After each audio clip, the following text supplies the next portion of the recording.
it chapter by chapter, one bite at a time.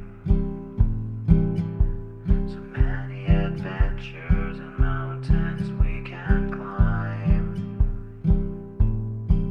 Take it word for word, line by line, one bite at a time.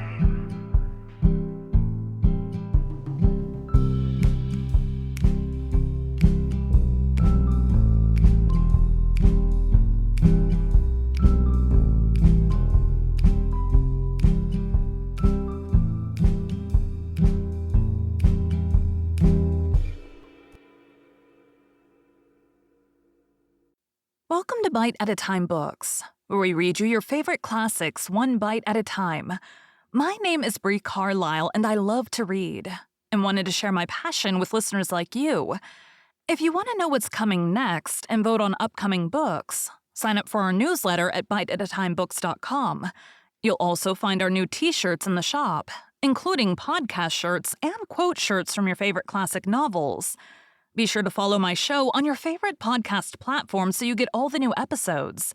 You can find most of our links in the show notes, but also our website, biteatatimebooks.com, includes all of the links for our show, including to our Patreon to support the show, and YouTube, where we have special behind the narration of the episodes.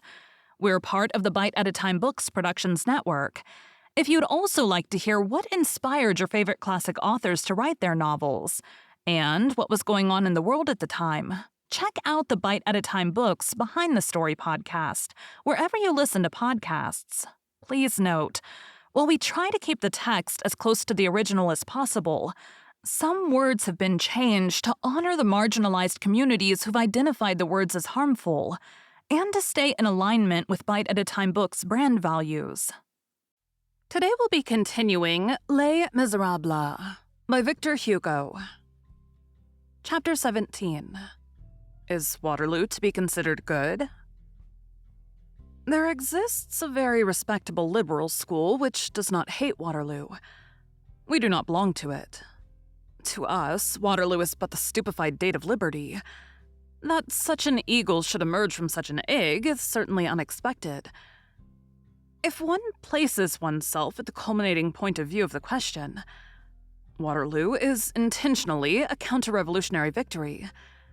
It is Europe against France. It is Petersburg, Berlin, and Vienna against Paris. It is the statu quo against the initiative. It is the 14th of July, 1789, attacked through the 20th of March, 1815.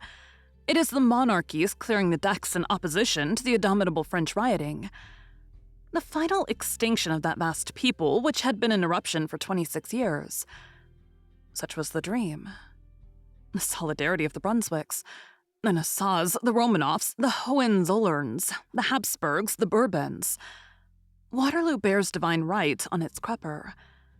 It is true that the empire having been despotic, the kingdom, by the natural reaction of things, was forced to be liberal, and that a constitutional order was the unwilling result of Waterloo, to the great regret of the conquerors. It is because revolution cannot be really conquered, and that being providential and absolutely fatal, it is always cropping up afresh. Before Waterloo, in Bonaparte overthrowing the old thrones. After Waterloo, in Louis XVIII granting and conforming to the charter. Bonaparte places a postilion on the throne of Naples, and a sergeant on the throne of Sweden, employing inequality to demonstrate equality. Louis XVIII at Saint-Ouen countersigns the Declaration of the Rights of Man. If you wish to gain an idea of what revolution is, call it progress. And if you wish to acquire an idea of the nature of progress, call it tomorrow. Tomorrow fulfills its work irresistibly, and it is already fulfilling it today. It always reaches its goal strangely. It employs Wellington to make of Foy, who was only a soldier and orator. Foy falls at Hougoumont and rises again in the tribune. Thus does progress proceed. There is no such thing as a bad tool for that workman. It does not become disconcerted, but adjusts to its divine work the man who has bestridden the Alps, and the good old tottering invalid of Father Lisi. It makes use of the gouty man as well as of the conqueror without, of the gouty man within. Waterloo, by cutting short the demolition of European thrones by the sword, had no other effect than to cause the revolutionary work to be continued in another direction. The slashers have finished. It was the turn of the thinkers. The century that Waterloo was intended to arrest has pursued its march. That sinister victory was vanquished by liberty.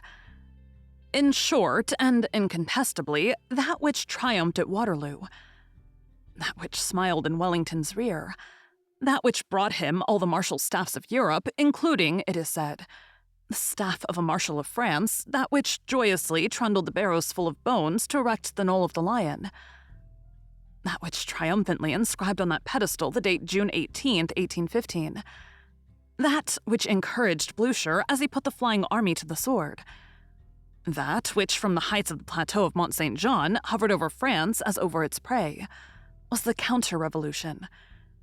It was the counter-revolution which murmured that infamous word, dismemberment. On arriving in Paris, it beheld the crater close at hand.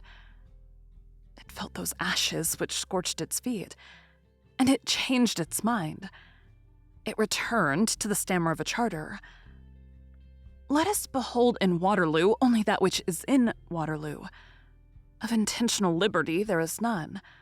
The counter-revolution was involuntarily liberal, in the same manner as, by a corresponding phenomenon, Napoleon was involuntarily revolutionary.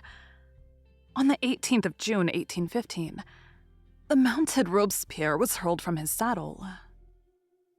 Thank you for joining Bite at a Time Books today, while we read a bite of one of your favorite classics. Again, my name is Bree Carlile, and I hope you come back tomorrow for the next bite of Les Miserables. Don't forget to sign up for our newsletter at biteatatimebooks.com and check out the shop. You can check out the show notes or our website, biteatatimebooks.com, for the rest of the links for our show. We'd love to hear from you on social media as well.